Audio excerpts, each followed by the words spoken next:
Nelly. What you gonna do? Talk to your professor about that? Bemoan your time in the saloon where a cowboy just walked up and whooped your ass just looking in your eyes? Told you not to do that? Don't be stupid. You gonna write your dissertation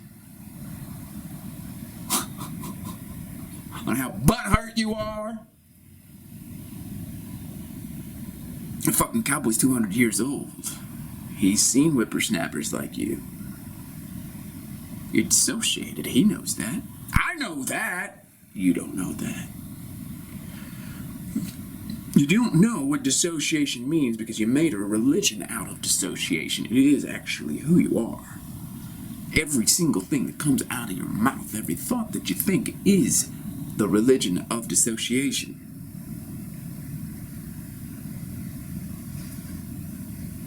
And the cowboy's not having any of that.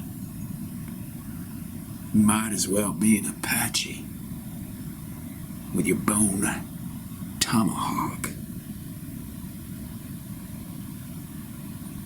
He knows an enemy when he sees one, but you made him the enemy because he is the antithesis of your religion of dissociation. The antithesis. Yeah, I've got the words. Like I said, I'm halfway between you and him. I'm not exactly proud of it. I'd probably like to be him, but I can't do that. I don't know what he is. He's 200 years old. I don't even know how he lived that long.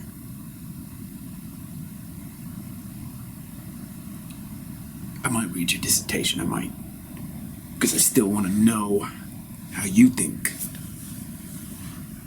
See, this is the thing you don't understand. You're really smart, but you don't get this.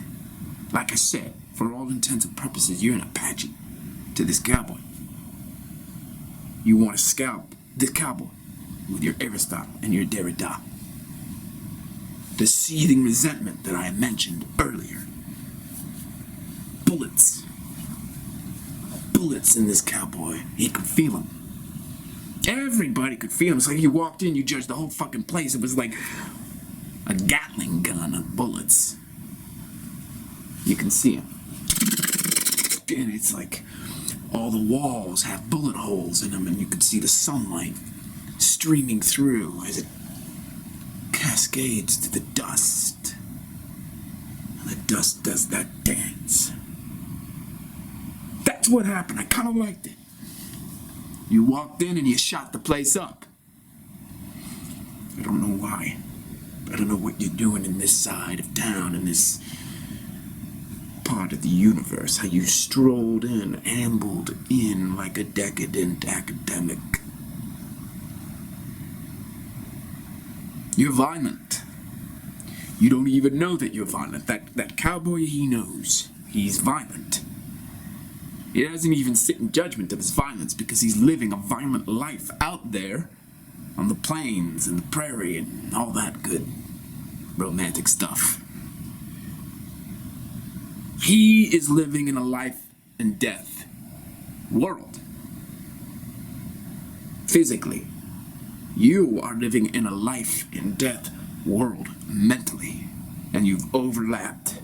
And I am not living in a life and death world physically, nor a life and death world mentally.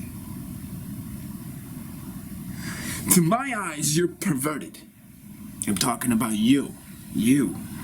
I'm not talking about the cowboy. And maybe I am biased toward the cowboy because he seems like such a man. And you do not. You seem like a cognitive weapon with 2 legs and 2 arms. You seem to me to be more destructive than the cowboy. You, to me, seem like you would take out civilization itself if you could and reconstruct an intellectual edifice in which we were all imprisoned for our own good, wouldn't you? And we would have to reiterate your screed just to get basic services and rights. We would have to basically regurgitate your dogma. We would be in your mental menagerie. And you'd be so happy, because you didn't lift a finger. You just told us the best thing to think with your PhD, and because you have a PhD, we believed you. Meanwhile, this cowboy, who is lassoed so many horses cannot be lassoed by a PhD, walks out. Bullet holes everywhere. Judgments lodged in his flesh.